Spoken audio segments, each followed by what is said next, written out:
আমি প্রভুকে এই বিশেষ সময়ের জন্য ধন্যবাদ জানাই এবং জিহোবা নিসি প্রেয়ার সেলের রেভারেন্ড জেমস জানাই এবং জিহোবা নিসি প্রেয়ার সেলের রেভারেন্ড জেমস অসিত বিশ্বাস দাদা এবং রেভারেন্ড ডেভিড মোহননাথ দাদাকেও ধন্যবাদ এবং কৃতজ্ঞতা জানাচ্ছি আজকে আমাকে এই সুযোগ করে দেওয়ার জন্য।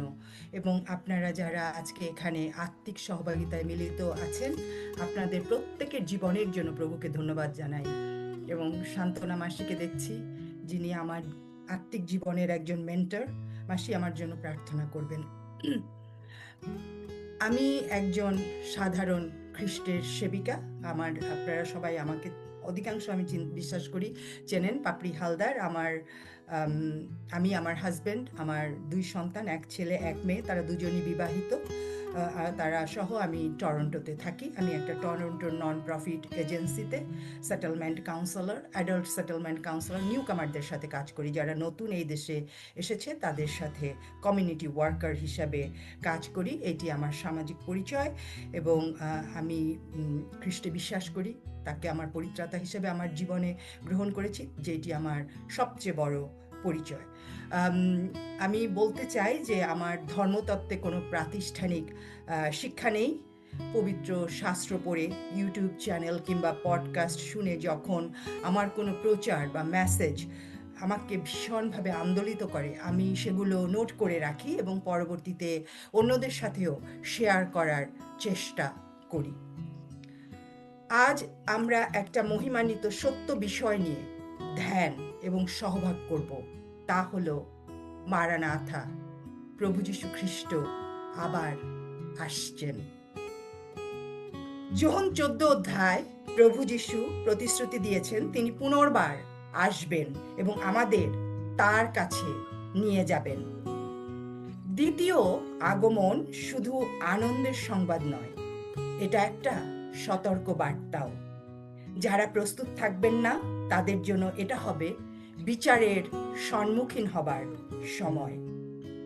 মথি 24 অধ্যায় 36 পদ এবং মার্ক 13 অধ্যায় 32 পদ অনুসারে যিশুর এই দ্বিতীয় আগমনের দিন বা দণ্ডের তত্ত্ব কেহই জানে না, স্বর্গদূত বা পুত্রও জানেন না, কেবল পিতা জানেন। যদিও দিনক্ষণ আমাদের কারো জানা নেই, তথাপি যিশু স্বয়ং 2000 বছর আগে আমাদেরকে ওই সময়ে পৃথিবীর সামগ্রিক অবস্থা কেমন হবে বা কেমন থাকবে তা অবহিত করেছেন। মথি তার 24 অধ্যায় 37 থেকে 39 পদ এবং লুক তার 17 অধ্যায় 26 থেকে 27 পদে লেখা আছে, নোহের সময় যেমন হয়েছিল মনুষ্যপুত্রের আগমনও তদ্রূপ হবে। দ্বিতীয় আগমনের ব্লুপ্রিন্ট বা ফাইনাল ওয়ার্নিং হলো নোহের জলপ্লাবনের পূর্ববর্তী সময়কাল। আমরা যদি আদি পুস্তক 6-7 অধ্যায় পড়ি তাহলে নোহ এবং জলপ্লাবনের বিশদ বর্ণনা আমরা সেখানে দেখতে পাব। জলপ্লাবনের ঘটনা থেকে আমি মূলত 3টি বিষয় নিয়ে আজকে সহভাগ করব। প্রথম যে বিষয়টি সেটি হলো সামাজিক প্রেক্ষাপট। আদি 6 অধ্যায় 5 পদটা একটু দেখি। ইট পেইন্টস আ হরিফিক পিকচার। এখানে একটা ভয়াবহ চিত্র আমরা দেখতে পাই। আর সদাপ্রভু দেখিলেন পৃথিবীতে মনুষ্যদের দুষ্টতা অত্যধিক এবং তাহাদের অন্তঃকরণের চিন্তার সমস্ত কল্পনা নিরন্তর কেবল মন্দ। আমরা ওয়ার্ডগুলো একটু খেয়াল করি। পৃথিবীতে মনুষ্যদের দুষ্টতা, অন্তরের চিন্তার সমস্ত কল্পনা নিরন্তর কেবল মন্দ। That every intention of the thoughts of his heart was only evil continually. এটা কোনো অকেশনাল সিন বা নৈতিক দুর্বলতা ছিল না, কিন্তু এটা মানুষের স্বভাবের চরম অবনতির বর্ণনা এখানে আমরা পাই। 6 অধ্যায় 11 পদ, তৎকালে পৃথিবী ঈশ্বরের সাক্ষাতে ভ্রষ্ট ছিল। পৃথিবী দৌরাত্মে পরিপূর্ণ ছিল। 12 পদ। পৃথিবীস্থ সমুদয় প্রাণী ভ্রষ্টাচারী হইয়াছিল। সুতরাং এর থেকে আমরা দেখতে পাই হিংসা ও পাপে পৃথিবী পরিপূর্ণ হয়ে গিয়েছিল। নৈতিক মূল্যবোধের সীমানা সম্পূর্ণরূপে ভেঙে গিয়েছিল। সামাজিক বিশৃঙ্খলা ও অনাচার ছিল সাধারণ ব্যাপার। সমাজে ন্যায়, সত্য ও ঈশ্বরভীতি প্রায় বিলুপ্ত হয়ে গিয়েছিল। যিশু নোহের সময়ের কথা উল্লেখ করে কোনো সাধারণ গতানুগতিক তুলনামূলক চিত্রিত এখানে করেননি, বরং তিনি একটা ভবিষ্যৎবাণীমূলক সতর্কতা আমাদের জন্য তিনি রেখেছেন। এখন যদি আমরা আমাদের চারিদিকে পরিস্থিতি একটু পর্যালোচনা করি, তাহলে কি দেখতে পাবো? আমরা যদি আমাদের চারিপাশের সমাজ মণ্ডলী, আমাদের পরিবার এবং সামগ্রিক পৃথিবীর অবস্থা যদি আমরা পর্যালোচনা করি, তাহলে আমরা আজকে কি দেখতে পাবো? Violence filling the earth. সহিংসতায় পৃথিবী পরিপূর্ণ। মরাল বাউন্ডারিজ কোলাপসে। নৈতিকতার সীমারেখা ভেঙে গেছে এবং মানুষ এমনভাবে বসবাস করছে যে ঈশ্বরের উপস্থিতি বা ঈশ্বরবিহীনভাবে মানুষ এই পৃথিবীতে বসবাস করছে। আমরা যখন এগুলো দেখি, তখন কি আমরা সেই ইতিহাসের বর্ণনা পড়ছি, নাকি আগামী দিনের খবরের হেডলাইন পড়ছি? আজকে একটু চিন্তা করি। এখন আমরা একটা বিশেষ বিষয় সেই আদি পুস্তক থেকে আমরা দেখতে পারি, যে 6 অধ্যায় থেকে দেখতে পারি যে পৃথিবীর মানুষের এই অনাচার দেখেও ঈশ্বর তাদেরকে জল প্লাবন দিয়ে ধ্বংস করেননি। আদি 6 অধ্যায় 3 পদটা একটু দেখুন। পরন্তু তাহাদের সময় 120 বৎসর হইবে। 120 বছর দেওয়া হয়েছিল অনুতাপের জন্য। 120 বৎসরের সতর্ক বার্তা, 120 বৎসরের সুযোগ, 120 বৎসরের অনুগ্রহের সময়। ঈশ্বর মানুষকে যথেষ্ট সুযোগ, সময় এবং সতর্ক বার্তা দিয়েছিলেন। এর থেকে দ্বিতীয় যে বিষয়টি হচ্ছে, তা হলো মানুষ সেই সতর্ক বার্তা উপেক্ষা করেছিল। আমরা আদি পুস্তক 6 অধ্যায় 13 থেকে পরবর্তী পদগুলো যদি দেখি, 13 পদে আমরা দেখি ঈশ্বর নোহকে বিচারের বিষয় জানালেন, এবং 14 থেকে পরবর্তী পদগুলোর প্যাটার্ন বা আমরা যদি সেটার একটা গতানুগতিক বর্ণনা আমরা দেখি, সেখানে ঈশ্বর নোহকে সেই রক্ষা জাহাজ কিভাবে তৈরি করতে হবে, কি কাঠ দিয়ে তৈরি করতে হবে, সেখানে কয়টা কক্ষ হবে, কি দিয়ে লেপন করতে হবে, সমস্ত বর্ণনা এবং নির্দেশাবলী ঈশ্বর একে একে তাকে দিয়েছিলেন। এর মধ্য দিয়ে আমরা হার্ট অফ গডস ক্যারেক্টারের একটা পরিচয় এখানে পাই। ঈশ্বর কখনোই চান না আমি বা আপনি ধ্বংস বা বিনষ্ট হই।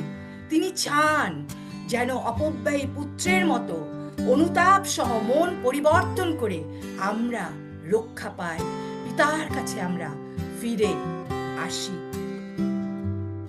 দ্বিতীয় পিতর তার 2 অধ্যায় 5 পদ যদি পড়ি, সেখানে আমরা দেখব যে নোহকে ধার্মিকতার প্রচারক, প্রিচার অফ রাইচিয়াসনেস বলা হয়েছে। নোহ বহু বছর ধরে সেই রক্ষা জাহাজ বানাচ্ছিলেন এবং লোকদের ঈশ্বরের বিচার সম্পর্কে সতর্ক করছিলেন। ইব্রিয় তার 11 অধ্যায় 7 পদ বলে, নোহের জীবন ও কাজও ছিল এক ধরনের প্রচার ও সাক্ষ্য। তিনি জানতেন না এই বড় জাহাজ কোথায় ভাসবে। এমন কোনো জলাশয় সেখানে দেখা যাচ্ছিল না, পৃথিবীর মানুষ দেখতে পাচ্ছিল না। তথাপি তিনি বিশ্বাসে সেই জাহাজ ঈশ্বরের নির্দেশ মতো বানিয়ে চলছিলেন বছরের পর বছর ধরে। নোহ শুধু নিজের রক্ষা বা উদ্ধার পাবার জন্য সচেষ্ট ছিলেন না, অন্যদেরও তিনি সতর্ক করছিলেন। আর তিনি এই কাজটি করছিলেন দিনের পর দিন, বছরের পর বছর, দশকের পর দশক ধরে, কিন্তু লোকেরা তার সতর্ক বার্তা ও প্রচার উপেক্ষা করেছিল, তাকে না উপহাস করেছিল, টিটকারি দিয়েছিল। মানুষ এমন ভাবে জীবনযাপন করছিল যেন বিচার কখনোই হবে না, এবং নোহ তাদেরকে মিথ্যা কথা বলছে। অবশেষে সতর্ক বার্তার পিরিয়ড ইভেঞ্চুয়ালি শেষ হয়ে গেল, অনুগ্রহের সময়ও শেষ হলো, মন পরিবর্তনের সুযোগ ও দরজা বন্ধ হয়ে গেল। জলপ্লাবন যখন সত্যিকারে এলো, তখন তারা বিহ্বল হয়ে পড়েছিল এবং সকলে তারা বিনষ্ট হয়েছিল। যিশু আমাদেরকে বলছেন সেই একই ঘটনা, pattern will repeat when he will come again। নিশ্চয়ই এখন মনে একটা প্রশ্ন জাগছে, যদি নোহের জল প্লাবন পূর্ব সময়ে আমরা থাকি, তবে দ্বিতীয় আগমনের আর কত সময় বাকি? 1948 সালে ইসরায়েল একটা রাষ্ট্র হিসাবে স্বীকৃতি পেয়েছে। 1967 সালে জেরুজালেম ইসরায়েলের পুরো কন্ট্রোলে এসেছে। আজ কিছুক্ষণ আগে শুনলাম দ্য ইউএসএ ইরানকে অ্যাটাক করেছে। How close we are. কখন সেই ফাইনাল কাউন্টডাউন শুরু হবে? প্রতি বছর সেই নিউ ইয়ারের আগে 31শে ডিসেম্বর আমরা কাউন্টডাউন করি। কখন সেই কাউন্টডাউন শুরু হবে? আমরা কেউই সেই এক্সাক্ট টাইম জানি না, বা আমাদেরকে সেই এক্সাক্ট টাইম দেওয়া হয়নি, কিন্তু আমরা কি জানি? আমরা প্যাটার্ন জানি। প্রতিটা সতর্ক বার্তার শুরু ও শেষ আছে, ও অনুগ্রহ কালের শুরু এবং শেষ আছে। Grace period is Real, but it is not eternal. দরজা একটা নির্দিষ্ট সময় পরে চিরতরে বন্ধ হয়ে যাবে, নিরাপদ আশ্রয়ে প্রবেশের সুযোগও শেষ হবে। নোহের জাহাজের দরজা ঈশ্বর স্বয়ং নিজে বন্ধ করে দিয়েছিলেন। ঈশ্বর যা কিছু বন্ধ করেন তা পৃথিবীর কোনো শক্তি নাই খুলবার।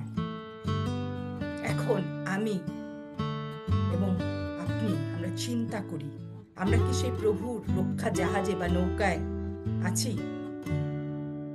প্রায়শ্চিত্তকালে নিজেদেরকে আজকে সেই প্রশ্নটা আর একবার আমি করি। আজকে যদি হয় প্রভুর সেই কৃত দিন, আমি কি প্রভুর সাথে মিলিত হতে পারবো, নাকি বিচারের সম্মুখীন হব? আমরা কি গতানুগতিক ভোগবিলাসে ব্যস্ত, সতর্কতা উপেক্ষা করছি? আমরা জানি বাংলাদেশে ঘূর্ণিঝড় বা সাইক্লোন হবার আগে সেই সতর্ক বার্তা দেওয়া হয় এবং সবাইকে সেই শেল্টারে আশ্রয় নেবার জন্য বলা হয়। যারা আশ্রয় নেয় তারা রক্ষা পায়, আর যারা সেই কথা শোনে না অধিকাংশই সেই জলে ভেসে যান, তাদের গরু, ছাগল, অন্যান্য পশু পাখি সহ। যিশু আসছেন, হতে পারে আজ, কাল অথবা কয়েক যুগ পরে।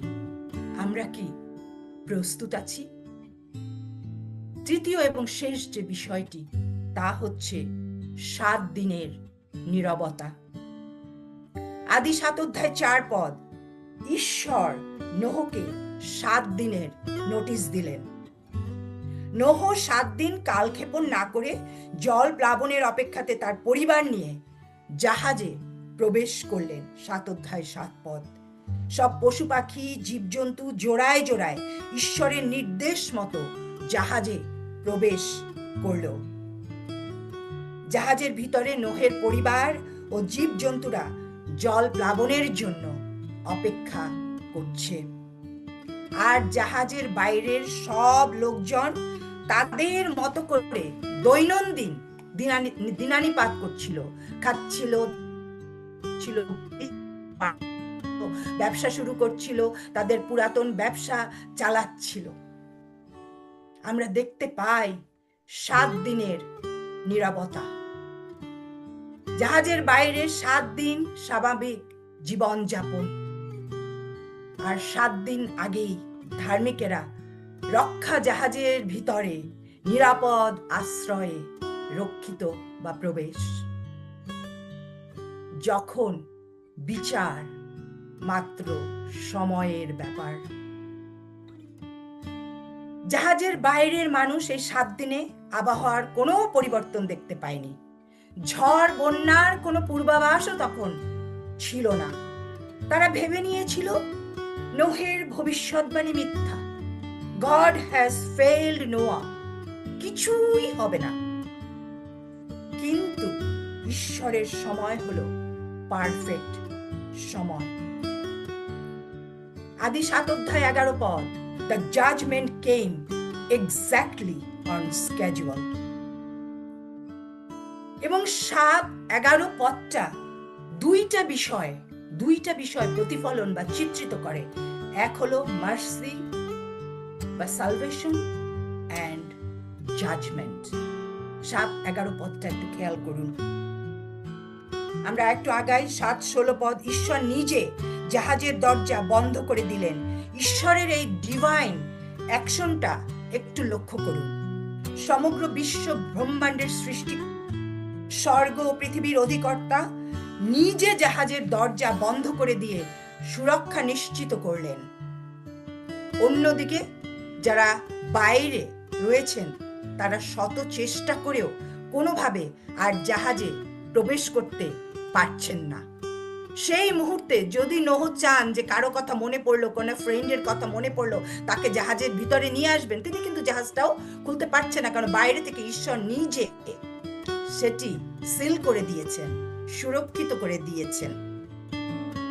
যে দরজাটা একদিকে ভিতরের সবাইকে সুরক্ষা দিচ্ছে, অন্যদিকে সেই একই দরজাটা বাইরে সবার জন্য পরিত্রাণ ও রক্ষার সুযোগ বন্ধ করে দিয়েছে। 7-11 পদের সেই দরজা, মার্সি অ্যান্ড জাজমেন্ট। এখানে আমরা ঈশ্বরের নিজস্ব উদ্যোগ এবং কন্ট্রোল দেখতে পাই। দ্বিতীয় পিতর তার 2 অধ্যায় 9 পদটি একটু দেখবেন। সেখানে লেখা আছে, ঈশ্বর ধার্মিকদের রক্ষার পথ সব সময় করে দেন, আর অধার্মিকদের দণ্ডাদিনে বিচার দিনের জন্য রাখতেও তিনি জানেন। জল প্লাবনের পূর্বে 120 বছর দরজা খোলা ছিল, নিমন্ত্রণ উন্মুক্ত ছিল। ঈশ্বর যখন বললেন টাইম ইজ আপ, তখন no extension, no exception, no appeal. ঈশ্বর সব সময় চান যেন আমরা বিনষ্ট না হই, কিন্তু রক্ষা পাই।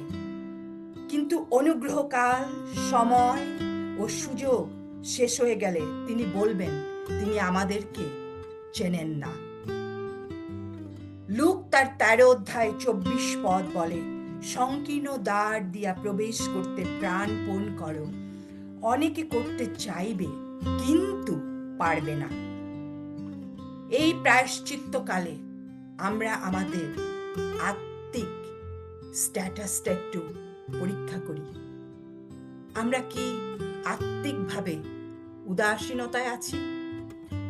এখনো সময় আছে ভেবে ভেবে সুযোগকে হাতছাড়া করছি? জাগতিক সুখবিলাস এবং সুখভোগে ব্যস্ত আছি? আজকে সেই রিক্তা দিদি সাক্ষ্য দিচ্ছিলেন, তিনি বলছিলেন জগতের সবকিছু অসার, ঈশ্বরের আশীর্বাদ অনুগ্রহ আমাদের পক্ষে যথেষ্ট। আমরা কি এই জগতের অনেক কিছু লাভ করার জন্য ঈশ্বরকে আমরা উপেক্ষা করছি? আমরা কি যিশুর 2000 বছর আগের দেওয়া সেই প্যাটার্ন ও বার্তাকে উপেক্ষা করছি? আজকে যদি তিনি সত্যিকারে আসেন, আপনি কি প্রস্তুত আছি? আজ এই চরম সত্য প্রশ্নটা আমার এবং আপনার জন্য রেখে এই সহভাগ শেষ করছি। ধন্যবাদ। আমেন।